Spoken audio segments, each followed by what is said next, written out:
Students, आज हम Hindi grammar का लेसन अलंकार करेंगे। इसे इंग्लिश में डेकोरेशन कहते हैं। अलंकार का शाब्दिक अर्थ होता है आभूषण। जिस प्रकार आभूषणों से सजी नारी सुंदर लगती है, उसी प्रकार अलंकार भाषा का आभूषण होते हैं। इनके प्रयोग से भाषा चमत्कारी बनती है।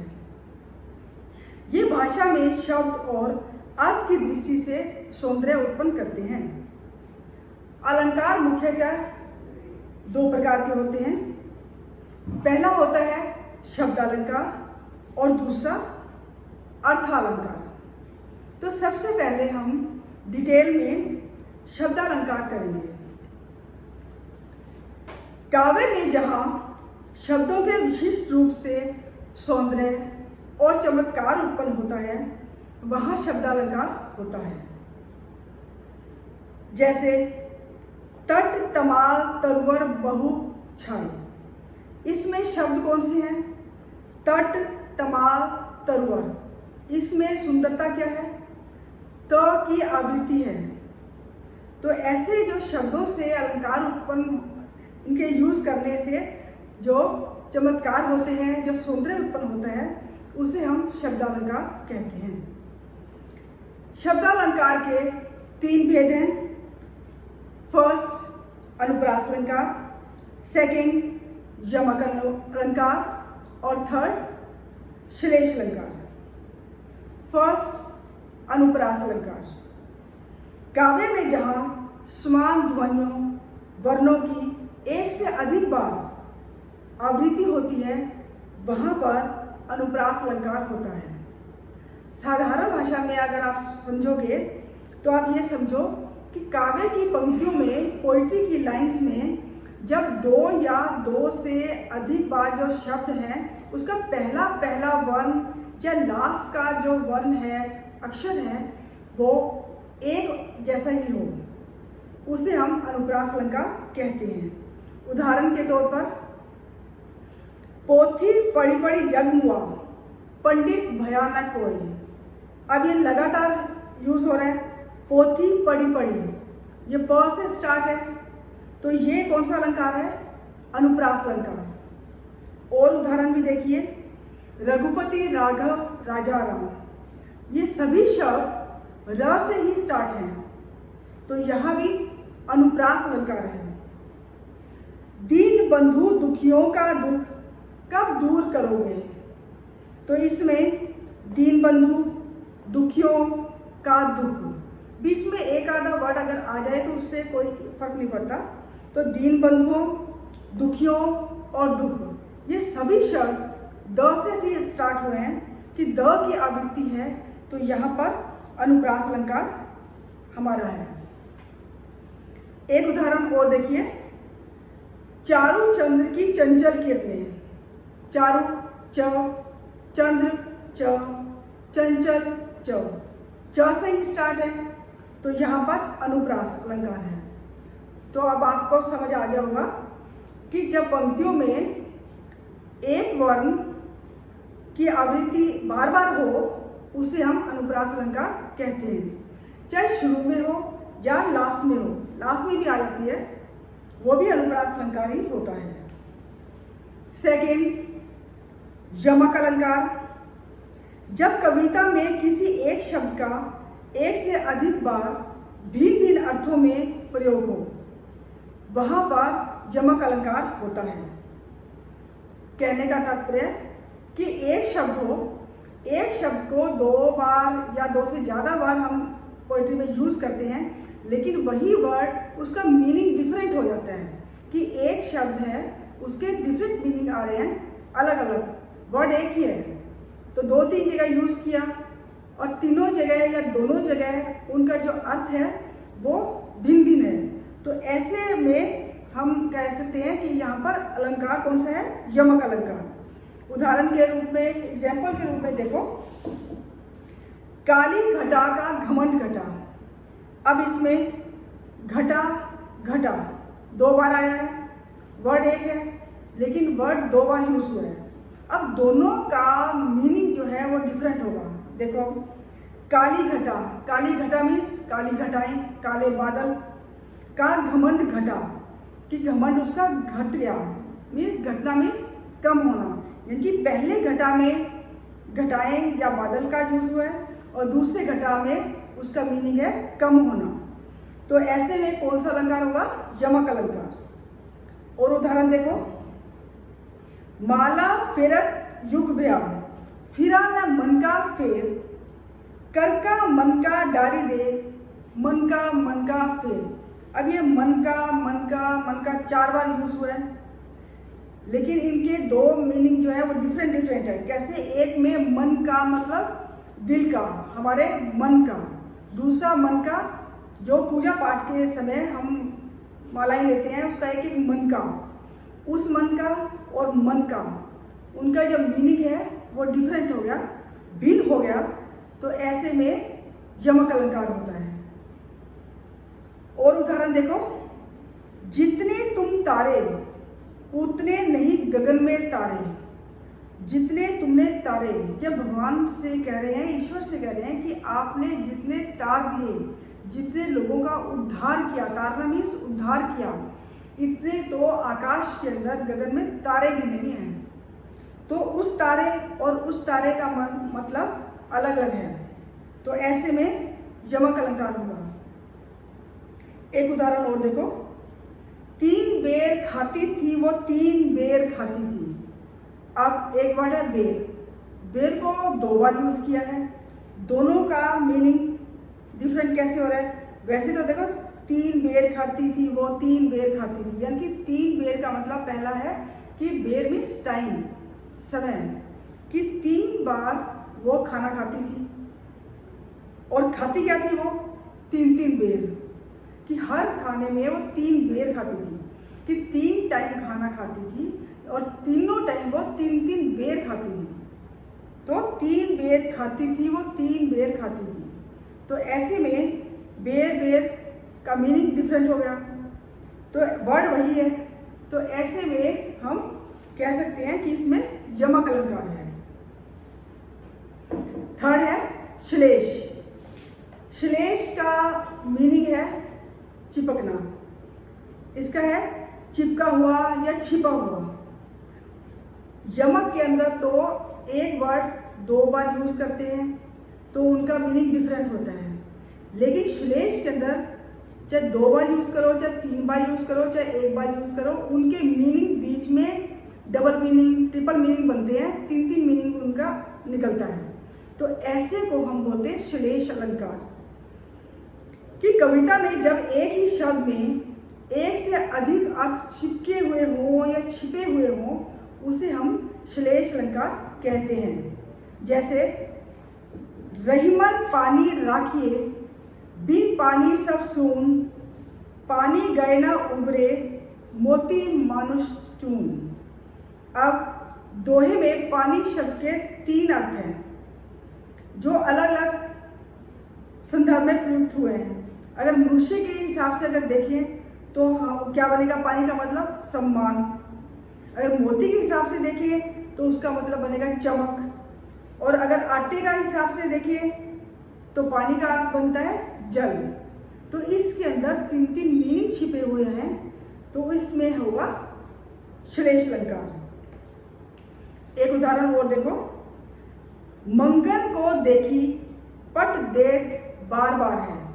अब ये पट का मीनिंग छिपा हुआ है। अगर मंगन को देखो, मंगन को अगर जैसे भिखारी है, कोई व्यक्ति है, याचक है, वो मांग रहा है, तो उसका पट का मीनिंग 2 मीनिंग निकलते हैं कि मंगन को देख, उसको देखकर, पट देख बार बार है। एक पट का मतलब दरवाजा, यानी कि बार बार दरवाजा बंद कर देते हैं। दूसरा मीनिंग क्या है? पट मीन्स कपड़े, कि कपड़े देना, उसको वस्त्र डाल देते हैं। तो इस पट का मीनिंग जो है 2 मीनिंग बनते हैं, तो इसमें श्लेष अलंकार हुआ। तो शब्दालंकार में 3 हमने उसके पार्ट किए हैं, अनुप्रास अलंकार, यमक अलंकार और श्लेष अलंकार। अनुप्रास अलंकार में कि एक वर्ण जो है वो रेपिटेशन रिपीट होता है, मतलब स्टार्टिंग में या लास्ट के अंदर, तो उसमें होता है अनुप्रास अलंकार। यमक में एक शब्द 2-3 बार यूज होता है, लेकिन दोनों तीनों बार जो है उनका मीनिंग डिफरेंट होता है। और श्लेष में चाहे 1-2 बार हो या एक बार हो, उस एक वर्ड के अंदर 2-3 मीनिंग छिपे हुए होते हैं। तो ये तीनों आपको शब्दालंकार समझ आगे होंगे। अब हम सेकंड करते हैं अर्थालंकार। काव्य में जहाँ अर्थ के कारण विशेष सौंदर्य उत्पन्न होता है, विशेष चमत्कार उत्पन्न होता है, उसे हम अर्थालंकार कहते हैं। वो पहले वाला था शब्द अलंकार, ये है अर्थ अलंकार। एग्जाम्पल, मखमल के झूल पड़े हाथी सा टीला। अब हाथी सा मीन्स समान, हाथी के समान। ये हाथी सा जो है वो अलंकार है, ये अर्थ अलंकार है।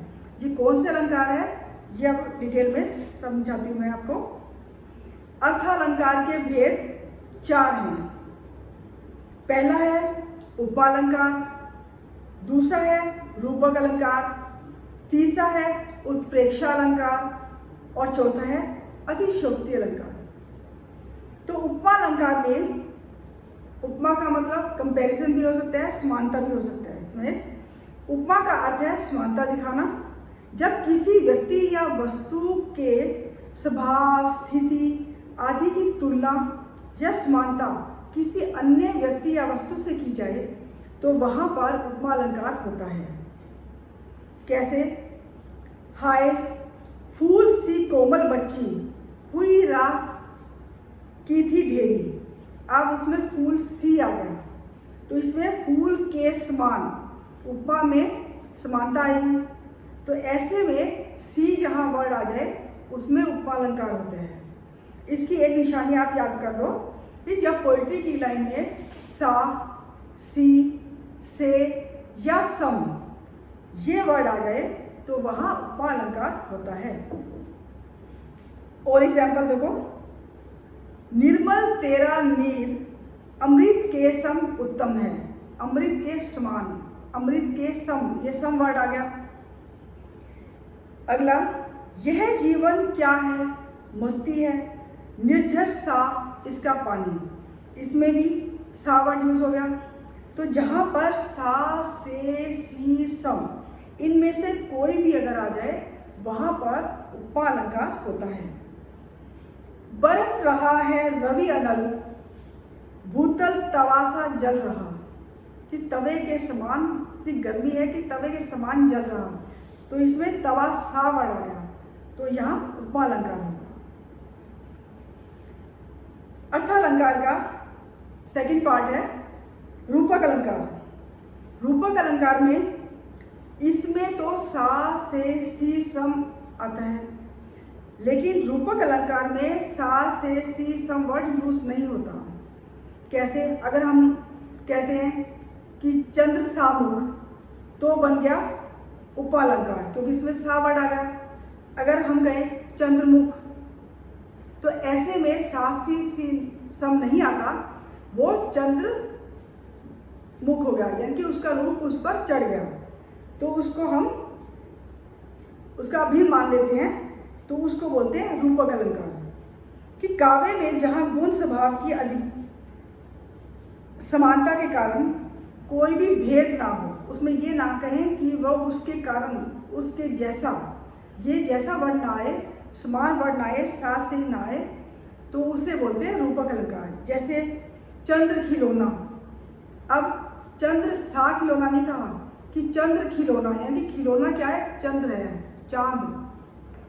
तो ऐसे में रूपक अलंकार होता है। मैया मैं तो चंद्र खिलौना ले लूं, मैया मैं तो चंद्र खिलौना ले हूं, तो ऐसे में चंद्र खिलौना जो है रूपक अलंकार हो गया। आए महंत बसंत। अब बसंत को क्या मान लिया? महात्मा, बड़े महात्मा मान लिया कि जैसे महात्मा आते हैं वैसे बसंत ऋतु आई है, तो महानता के समान या महंत के समान नहीं हमने बोला, सिर्फ महंत बसंत बोल दिया, तो यहाँ पर रूपक अलंकार होगा। एक और उदाहरण देखो, पायो जी मैंने राम रतन धन पायो। अब राम का नाम जो है वो क्या है, रतन, धन, उसके समान। अब समान वर्ड नहीं कहना कि मैंने राम का जो है नाम जो है रतन पा लिया मैंने, कि वो रूपक अलंकार है, उसका रूप चढ़ गया इस पर। नेक्स्ट इसका पार्ट है उत्प्रेक्षा अलंकार। उत्प्रेक्षा अलंकार में जहां प्रस्तुत में अप्रस्तुत की संभावना होती है, अब उसमें हम उत्प्रेक्षा अलंकार होता है। इसके अंदर आप एक ध्यान रख लेना, जब पोइट्री की लाइन के अंदर मनो, मानो, मनु, मनहु, जानो, जनु, जनहु और ज्यो, ये वर्ड अगर आ जाए तो वहां पर उत्प्रेक्षा अलंकार होता है। लेकिन एक ध्यान रखना, जो में जैसा वर्ड भी आ जाता है, लेकिन जैसा वर्ड जो है वो सेंटेंस बनाकर देख लेना इसका मतलब क्या निकलता है। जैसे मान लिया उपमा अलंकार है, हाथी जैसा मोटा, वो बनेगा उपमा अलंकार। और वैसे ही जो आ गया या जैसा आ गया कि मुझे ऐसा लग रहा है जैसे वर्षा हो रही है, तो वो उत्प्रेक्षा बन जाता है। इसमें थोड़ा सा ध्यान रखना। वैसे एग्जाम में तो यही मनो, मानो, मनहु इस टाइप की जाती है। तो इसके एग्जाम्पल देखो, उस काल मारे क्रोध के तनु कांपने उनका लगा, मानो हवा के जोर से सोता हुआ सागर जगा। यहाँ पर मानो, जिस प्रकार इस प्रकार ऐसे वर्ड जैसे आए थे तो मान लिया, तो इसमें मानो वर्ड आ गया, तो ये हो गया उत्प्रेक्षा अलंकार। और देखो, पाहुन जो आए हों गांव में शहर के, मेघ आए बड़े बन ठन के सवर के, कि जो, कि जिस प्रकार, तो जो वर्ड आ गया तो उसमें कौन सा अलंकार होगा, उत्प्रेक्षा अलंकार होगा। नेक्स्ट इसका फोर्थ पॉइंट है अर्थ अलंकार का अतिशयोक्ति अलंकार। अतिशयोक्ति अलंकार में आपने एक बार वर्ड सुना होगा एग्जैगरेशन, कि बढ़ा चढ़ाकर वर्णन करना।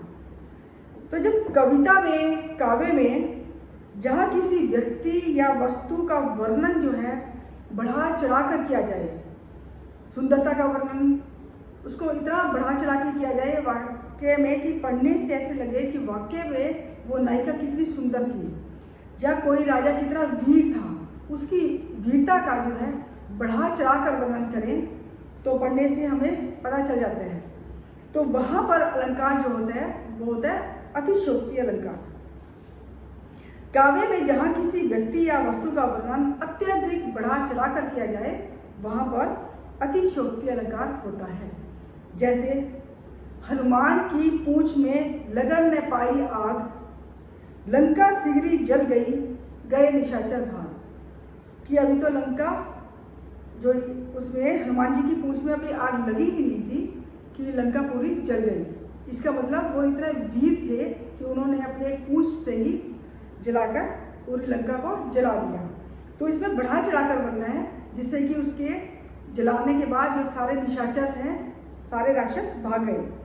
तो इसका जो वर्णन है, लंका के जल जाने का वर्णन है, वो बढ़ा चढ़ाकर वर्णन किया हुआ है।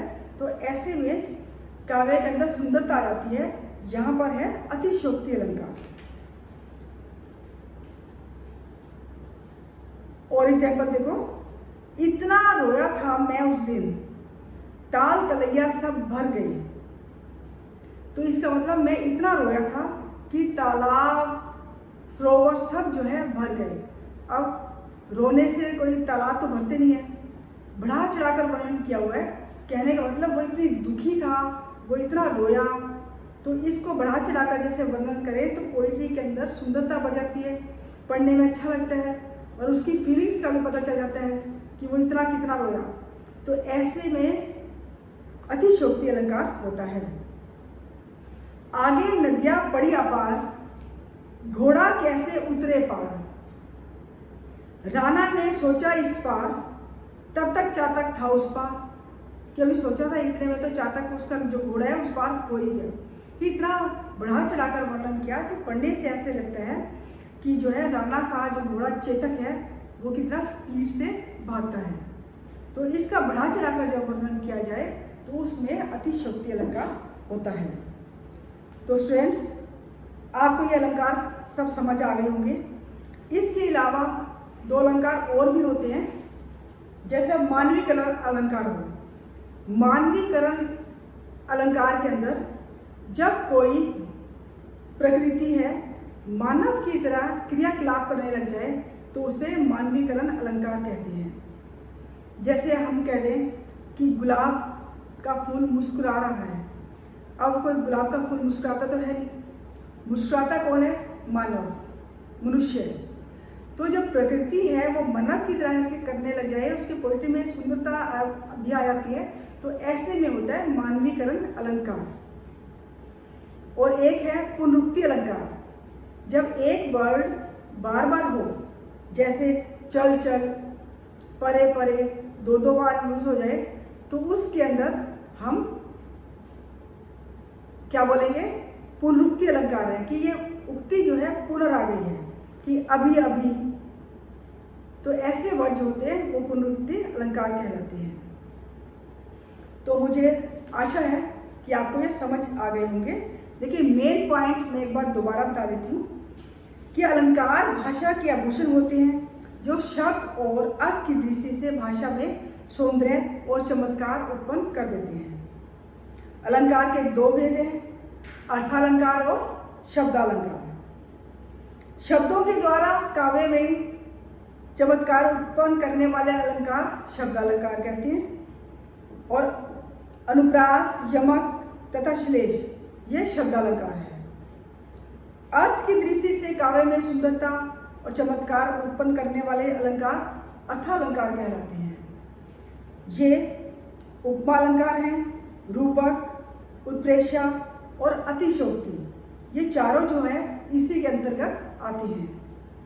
तो स्टूडेंट्स, मुझे आशा है कि आपको ये अलंकार का चैप्टर पूरी तरह से समझ आ गया होगा। अगर आपको मेरा वीडियो ये पसंद आए तो प्लीज़ आप लाइक ज़रूर करिए और सब्सक्राइब भी करिए। Thank you and have a nice day.